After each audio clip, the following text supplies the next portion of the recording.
Okay, it says I'm live. Wow, that was exhilarating, y'all. I just stood outside and did a Facebook Live watching the lunar eclipse. Good morning, everyone. I am live streaming from my YouTube channel.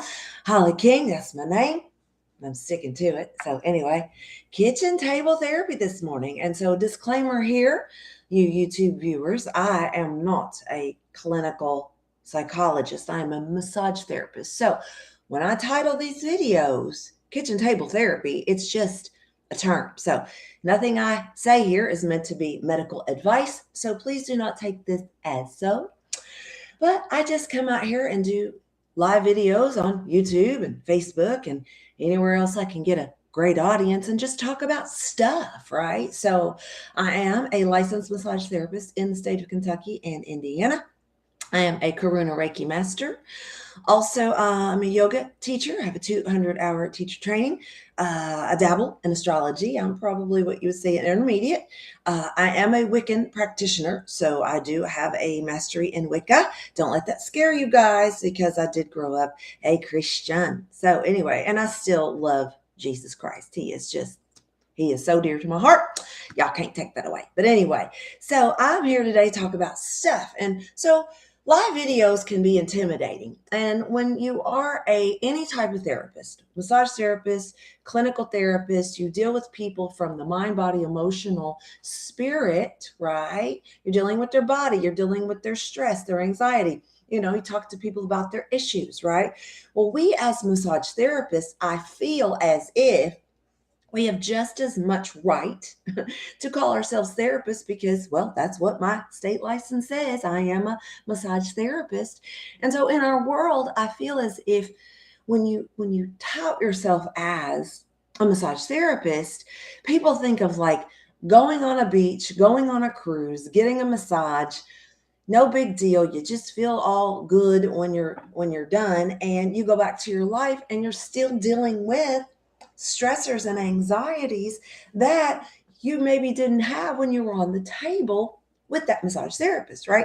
So, for those of you all that are massage therapists, our collective would typically say, and again, this is just my professional, personal opinion. This is not meant to be medical or legal advice, but in my personal opinion, as a massage therapist, I find that people tend to be one of two ways. Okay. They either talk about everything, which when I'm in session, sometimes I do. My massage therapist, I will sometimes unleash what's going on in my world and be like, oh my gosh, I just am having issues with this, and this, particularly with my body if I'm in pain. So an adductor is hurting, which is like the groin area, or my foot, the plantar fasciitis, tight tight subscapula, all the things in our body that hurt us, right? Pop, shoulder pops. I don't know if y'all heard that or not, but I did. But anyway, like physically, we hold stress in our body, but spiritually, ladies and gentlemen,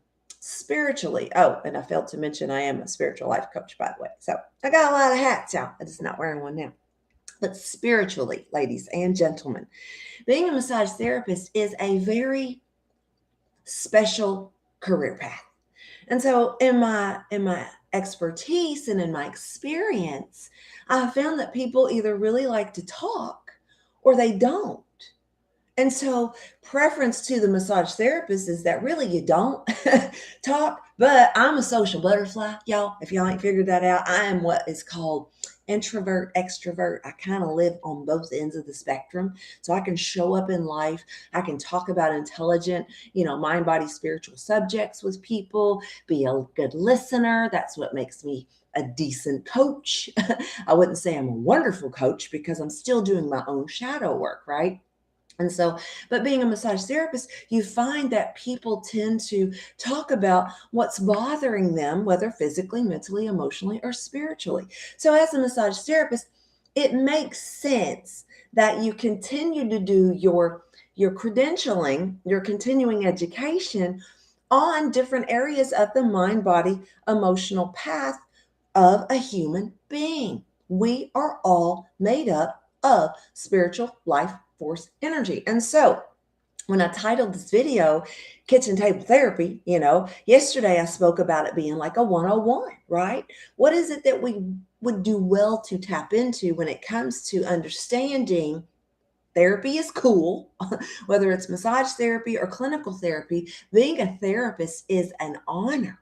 It is a practice, just like when our physicians and our nurses and different, chiropractors and acupuncturists and all of these professional holistic modalities that are now flooding our complementary medical system, we all hold a license to practice that which what we say, we ethically perform, right? Massage. I know that for me personally, massage therapy was one of the number one services that I paid for that helped me remind myself that I am a spiritual being in a human body, and that sometimes I hold pain, stress, and anxiety in different places. But at the end of the day, we recognize that stuff gets stuck in our fascia, right? So look up that word, fascia. I'm not going to spell it because I always get it wrong. I think it's FACSIA, fascia. Fascia. It's a tricky word, but it's also misunderstood. It's the connective tissue holding our bodies together, holding the muscles to the bone, holding our nerves that come out of our brain and our central nervous system and that come out of all of our nerve plexuses, of which holistic people will call your chakras, right? Your chakras. And if you're from the south end of Louisville, like I am, Louisville, right? Chakra. Like I can say, what's going on with your chakras, right? But chakras. People are questioning me as a practitioner about healing energy, color therapy, sound therapy, chakra therapy. I have people that ask for Reiki who understand that we live in a spiritual, mechanicism in our body. Mechanicism. Is that a word? It is now. Anyway, we have a spiritual mechanical process, how we our minds take in information, right? This is the age of information, which can be considered the age of Aquarius. We're working through the World Wide Web. We are working through modern technology. I'm working through this camera, looking at you on this live video stream, saying, this is how I feel. This is what I think. These are my mind, body, emotional processes that I want people to understand as we go through the next few years of our lives, that we don't drop into negative thinking, that we don't stay in places of depression and fear and anxiety when we don't have to do so. Because so much of what goes on in our body when it comes to the pain body, and Eckhart Tolle is a great author. If you want to read a good book about the pain body, I recommend The Power of Now by Eckhart Tolle, Tolle. Tolle. And I also recommend, and the author's name escapes me right now, but The Body Keeps the Score. Okay, that's a really popular book in clinical psychology as well as massage therapy and being social work, is that the body keeps the score. The body and the cells that we have manifesting in us going pop, pop, pop, pop, pop, like a Sprite or a 7-Up, it's very effervescent, right? All of that molecular, structural, cellular energy is reproducing on a wavelength faster than our brains can keep up. So in a millisecond, one cell is going to produce another cell, and how our bodies are wired from the mind down, right, all the way down to the root chakra, which is at the base of your spine, chakra, the red root chakra, Muladhara, as we would call it in our yogi terms, all the way down to the base of the spine. We have what's called this kundalini, or this recycling energy, that make up and are comprised of our RNA and our DNA.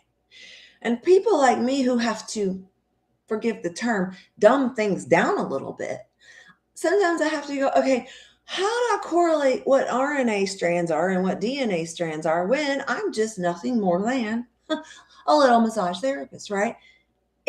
To me, it's like this. RNA is like your spiritual coding. DNA is like your physical coding. And so when I think about how, how the DNA and the codes work and energy cycles through our bodies, right? I feel like it's like this wave of energy that's just like, Kundalini.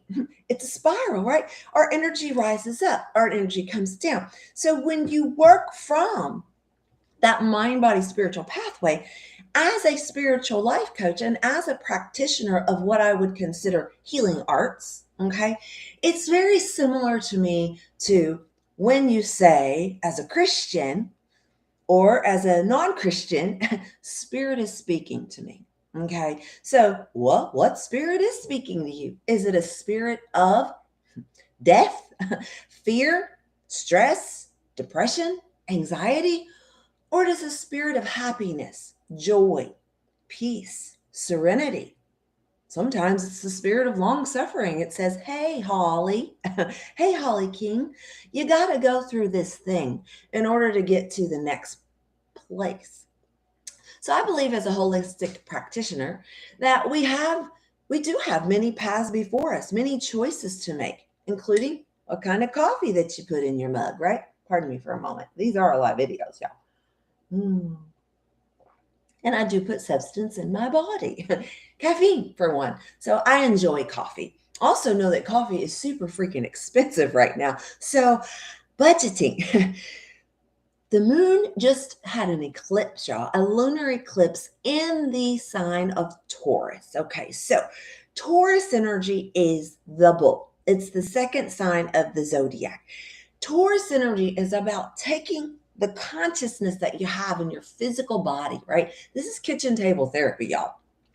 Your body, push through, plow through those things that have been hurting you for so long and see if you can identify a solution.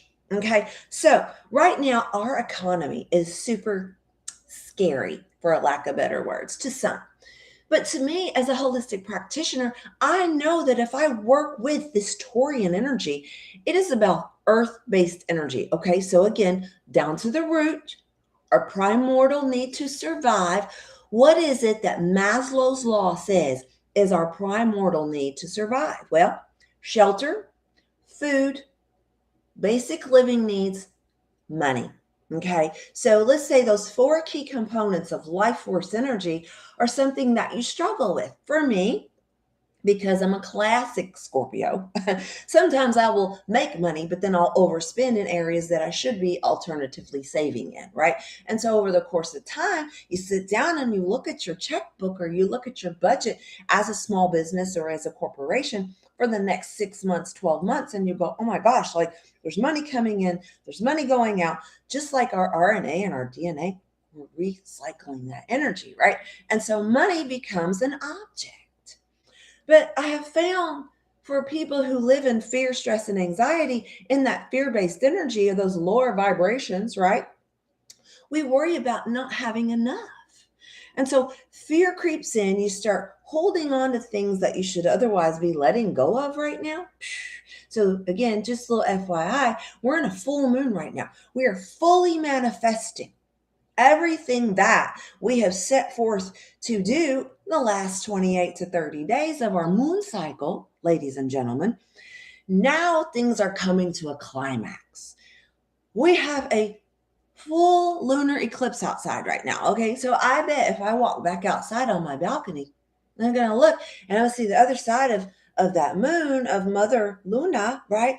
It's going to start coming the other way. So I got to watch that moment at 5:09, 5:10 Eastern Standard Time. I got to watch outside my walls here the full lunar eclipse, right? So for me, it was no big deal. I'm like, oh my gosh, I'm already up. I'm washing tons of sheets.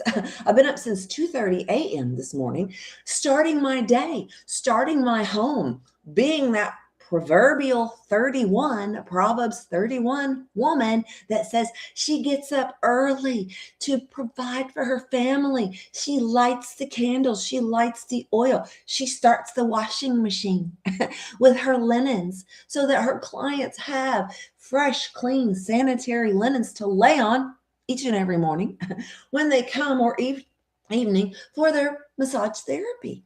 Okay, so I am one that will get up early and I will watch the sunrise. I will look for that beauty in the morning and see, where is the constellation Orion, which speaks to me? Where is the constellation Scorpio? Where are the constellations in the sky? Where is the moon? Is she waxing? Is she waning? Is it a first quarter? Is it a last quarter? Do I know how to manifest more in my life by using the magi, MAGI, the magical energy that has been set forth before us for ages?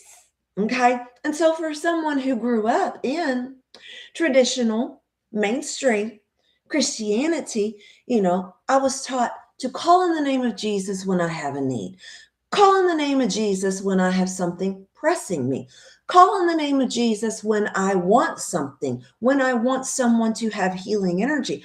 Call in the name of Jesus when I need to feel empowered.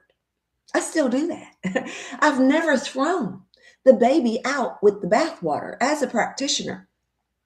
But what I have done in wisdom is I've looked at the Old Testament. I've looked at the Nag Hammadis. I've looked at the Dead Sea Scrolls, the Book of Mary.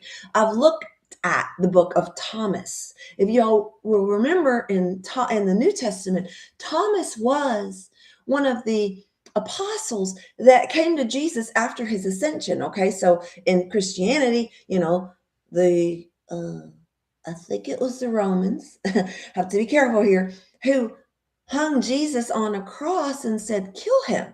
He speaks heresy. He says he is the master of all things, but yet in some of the other traditions, the orthodoxy ways, they were like, Jesus, you ain't the Messiah. What you talking about? You speaking evil. You're out here doing magic, tapping into energy you ain't supposed to. Let's crucify you and see if you'll raise from the dead.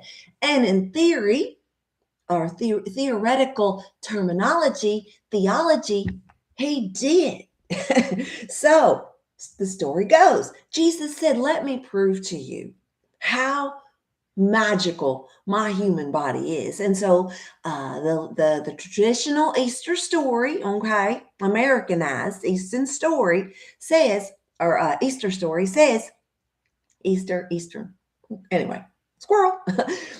The traditional story of Jesus raising from the dead was that they crucified him. They did all this stuff to him, crown of thorns, pierced his side, yada, yada, yada, etc. Had him drink vinegar from a stick. It was a bloody mess.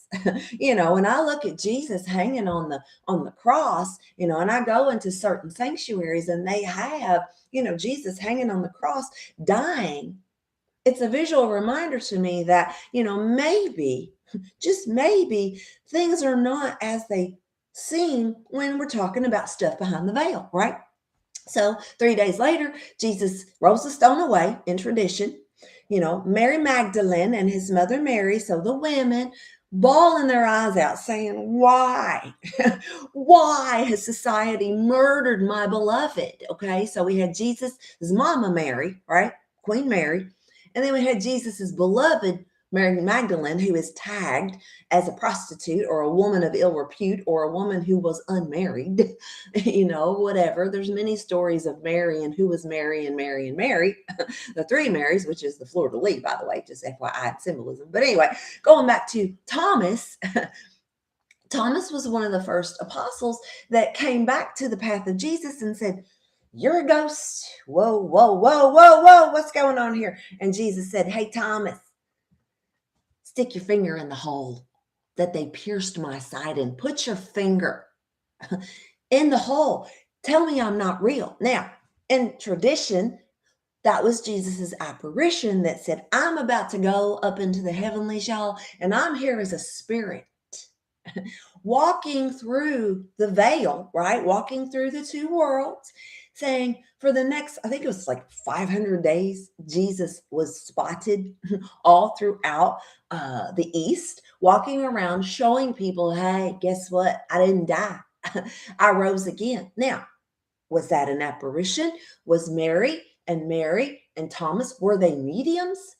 Were the people who vowed to say, I saw Christ walking after he died, were they mediums? Were they mediums? And when I say mediums, were they a channel for healing energy to be awakened? Were they aware that Jesus Christ came up out of that tomb, and either scientifically, for those who are more Darwin minded and of a science mind, or maybe are non-Christian in their belief systems and say, well, that's a story. Okay. It is a story.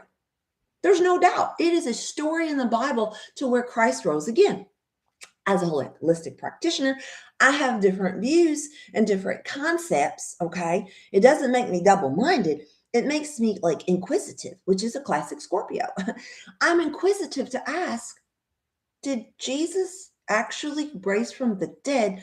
And did science come into play? And in fact, maybe, just maybe, on the third day, he wasn't 100% dead. Because in theory, the dead spirit in mediumship hangs around the body for up to 72 hours. I have read that in many, many forms. I have read that. So could he just precisely still been alive, beating heart? Like maybe his heart rate was so low, which monks do that, by the way, in meditation. My heart rate rests, y'all, at 32. Okay. If you don't believe me, ask me and I'll show you the proof. But my heart doesn't beat very fast. And for me, as an independent human being, like I have to run a mile and a half to even get to a 60, 75, 80, 90 beats per minute heart rate. And I have to really push myself very, very hard with a lot of Ujjayi breath work and a lot of yoga to get my heart rate up. And so every time I go to the doctor, they're like, girl, we're sending you to a cardiologist now. Like, what's going on? I'm like, no, this is normal, y'all. Like, I've got my medical records in a major heavy file. Anyway, for y'all that have followed my autoimmune journey, which is another story for another time. But anyway, my heart only beats like 32 beats a minute. I feel pretty healthy. I do get lightheaded at times, but I know from a heart chakra standpoint, like I extend a lot of healing energy to the world around me. I want to be like Jesus, y'all. When I was a little girl and I was 7 years old and I was in a Baptist church, like Mr. Brother Bob, he comes to me, he said, Holly, little girl, 7 years old. Now, if you really want to be saved, ask Jesus in your heart and he will be with you every step of the way. I'm like, saved from what? He's like, hellfire and damnation. I'm like, yes, I would like to be saved from hellfire and damnation. Please, Jesus, come into my heart, live inside of me, and help me to be a kind, compassionate person. Compassion, Karuna, Reiki. So anyway, the story is this, ladies and gentlemen. When we talk about therapy and we talk about different ways of healing energy, 10 years ago, when I left my corporate career and I was looking through the data on our medical system as a society, okay, so numbers, just looking at money, math, trends, claims, things like that, I saw patterns of sickness and disease that were being treated through clinical ways that now have become so inflated. I would like to use the word inflated, like inflation. I almost have no words for where we're at today economically. I have words, but it's probably that I shouldn't use them. But anyway, my point is, I recognized through patterns of sickness and disease and prescribed ways of treating those sicknesses and diseases. And again, this is not medical advice, so mind you. I just noticed stuff. I noticed patterns that stress and anxiety and lifestyle played a huge part in where our national medical spend was going. And I went, holy cow, this is crazy. Like, this is insanity. And so I stepped out of, a very long career of looking at factual-ish data. When I say ish, it's not a slam. It's data that was in real time. Okay. So, anytime you look at budgets and anytime you look at money coming in and money going out, it's a snapshot of where you're at in the moment. So projections come into play. Okay. So again, Taurus energy. What are we projecting? Are we projecting a downfall of our economy, or are we projecting as a bull market, possibly the people plowing through and saying, all right, I'm gonna really tighten up my hinges here with what I'm doing with my finances. And if I need to make a change, if I need to make a shift, if I need to give of charity in a certain place, you have the right as an independent person, okay, to decide where most of your money goes. Now, from a taxation standpoint, you don't have as much control to say where your money goes. And I, Girl Scout Honor, Louisville, am working on cleaning up some stuff as a small business, because as an entrepreneur and as a small business in the past 7 years, it's been challenging to say the least. And Taurus is about challenges, to keep up with my own books and stuff, because there's been so little profit for me to utilize as a body worker, as a massage therapist, as somebody that wants to live a fairly clean, holistic lifestyle. And I say that because I enjoy substance, right? Coffee. But I also enjoy clean water. I also enjoy having the lights on in the home. I also enjoy putting gas in my car, as high as it is. I enjoy being able to turn the key into my vehicle and knowing that I am not going to live in fear that this thing is not going to start for me, and that I am putting energy into the starter, into the battery, into the wheels that are on the car that go round and round to get me from point A to point B, so I can do my work and bring healing energy to my clients. Now, if you've watched this so far, thank you. Please subscribe to this channel. Subscribe. I'm working on technology and how to go ding. There's a subscribe like meme in your face, but subscribe to these videos. Share these videos. Alexa, off. Definitely know that they're worth the time, because in the future, when we're out here and we're working through the next 2 years of figuring out, where are things going to go in society? Where's our economy going to go? How is the rate of inflation and the rate of monetization going to balance out, so that you, individual, you can live your highest best, not live in fear and stress and anxiety, and then question yourself each and every day. Am I doing everything that I possibly can to take care of my body, my mind, and my spirit? Am I living according to Maslow's law, the base? Are my basic needs met? And if they are, is there enough to give back to society to help be somebody that cares about what's going on in the world around us? Okay. And there's a balance between making money, giving it all away, giving it to people who are not doing their part. Okay. And that happens. There are people in the world that sometimes do kind of lay over and go, I just want to hand out. I'm tired. I hate the world. I hate society. I hate. I'm just going to rely on Sam Uncle to, take care of me the rest of my life. I'm going to live in a low vibratory energy. I'm going to let my house fall apart. I'm just going to sit here with my thumb up my butt, and I'm not going to do anything to put myself out there to try to better myself. I'm not going to cut back on, on one cigarette, one cup of coffee, one drink, whatever. People have addictions, and with every level, every devil is what they say in Pentecostalism. With every level, there's a new devil. But, drug addiction is a serious, serious problem in our society.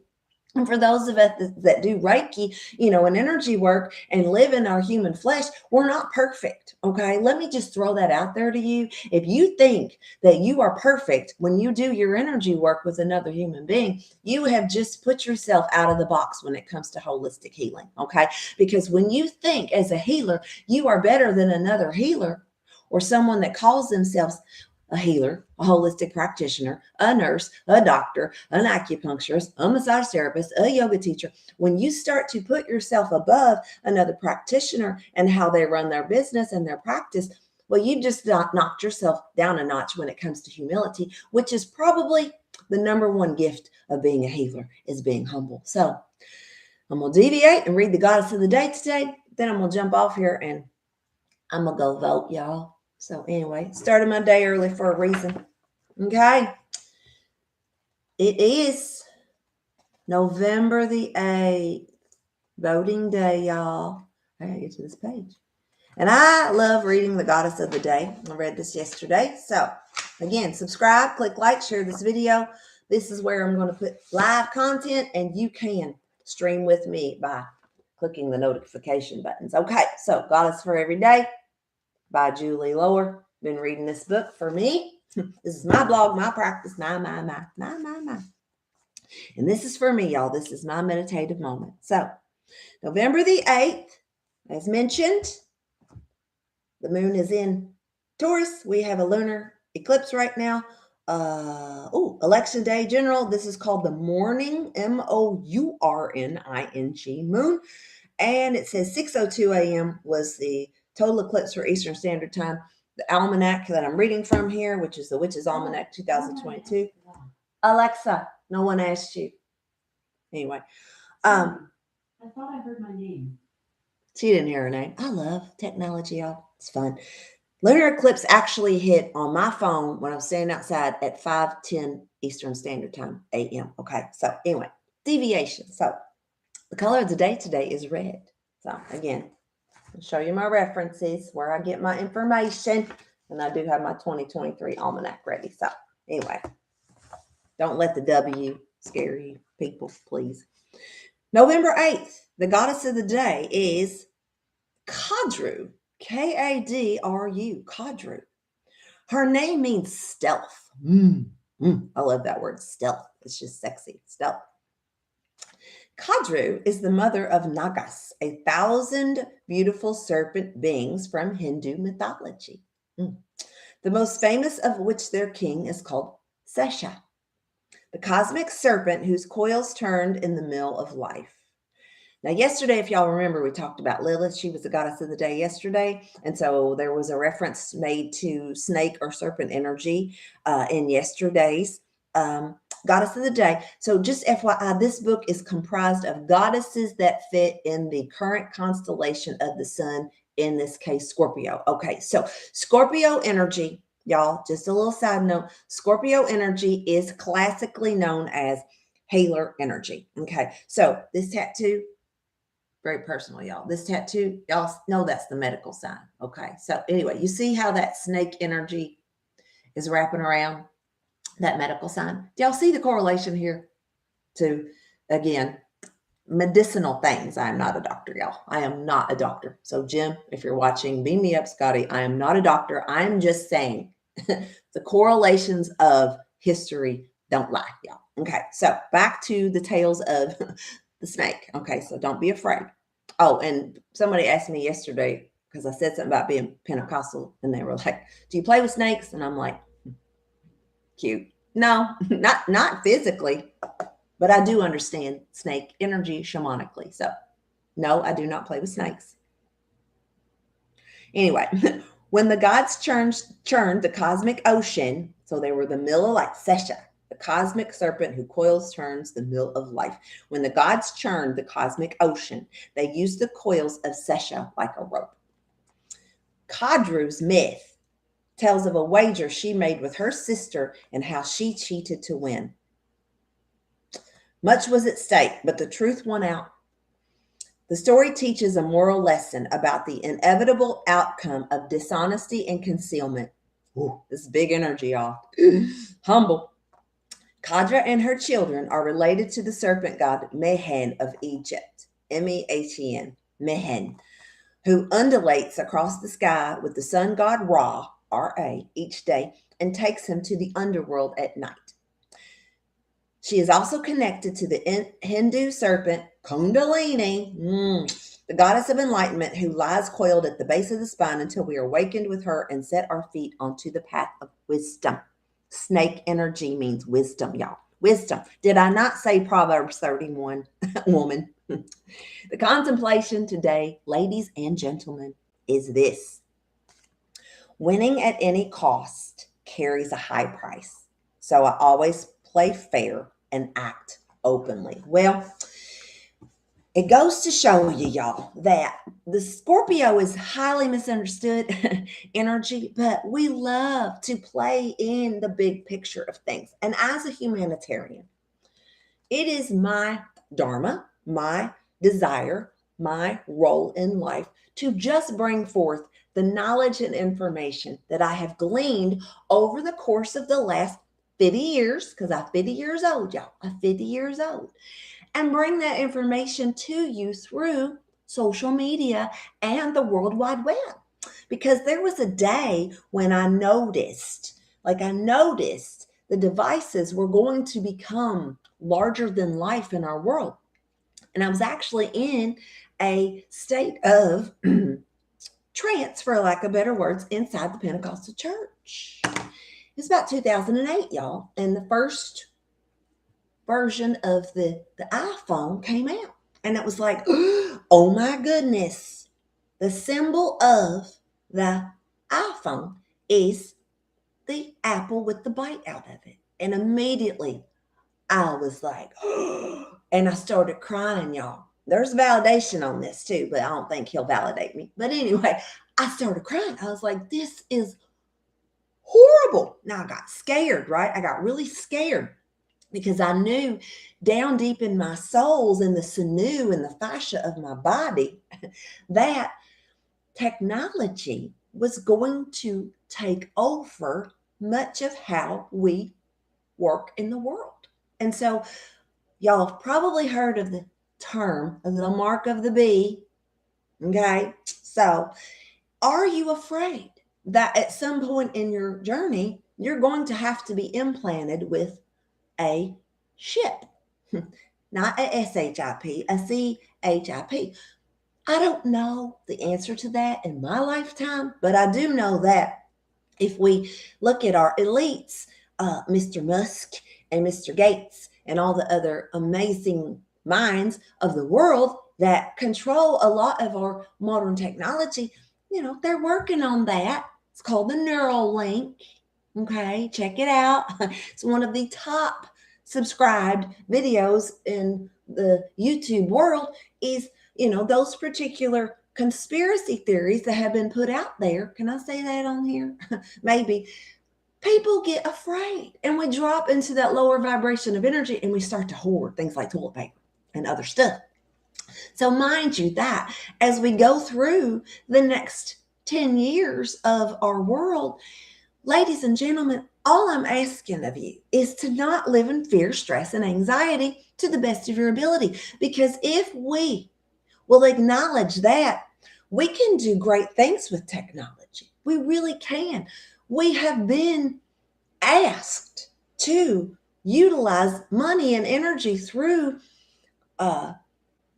digital means that sometimes gets real scary because you lose control of that tangible dollar, that tangible item, right? And so as you go out and vote today and you think about what's going on in the world, think about 10 years ago when you did not have access to every single piece of information that was out there in the universe. You did not know who got shot down the street. You did not know what the police were doing down the street. You did not know what was going on in other countries to the extent that you now know.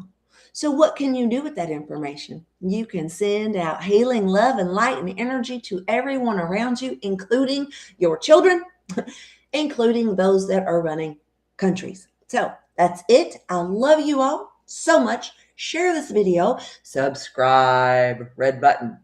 Holly King here, Holly King Wellness. I am going out and I'm going to do my judicial duty to VOTE today. So I hope they don't turn me away. And I looked up the right precinct because I lost my voter thing. So anyway, but I'm getting out of here now. So I love you guys. Live the dream. We'll see you later. Chat soon. And if you'd like to inquire on any services, well, PM and I'll get back with you as soon as possible, or drop a comment below. Or what do they say on YouTube? I don't know. I'm new at this. So anyway, see y'all later. Bye.